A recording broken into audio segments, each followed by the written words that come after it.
আজকে আমরা কোথায় ঘুরতে এসেছি জানেন? এটা হচ্ছে বসুন্ধরা আবাসিকের পিছনে নদীর পাড় ঘেঁষে একটা জায়গা।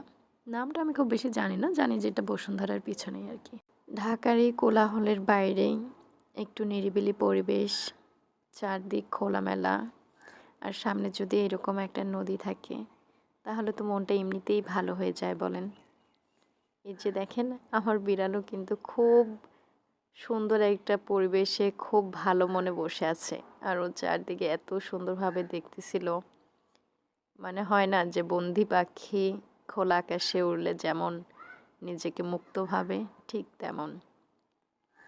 বিড়াল তো সারাদিন রুমেই থাকে, যে কারণে বাইরে আসার পর ও নিজেও খুব মানে বোঝার চেষ্টা করতেছিল যে আসলাম কোথায়, এমন একটা ব্যাপার। তো আপনারা ভিডিও দেখেন কিন্তু চ্যানেলটাকে সাবস্ক্রাইব করেন না, অবশ্যই সাবস্ক্রাইব করে দেবেন যদি ভিডিওগুলো ভালো লাগে।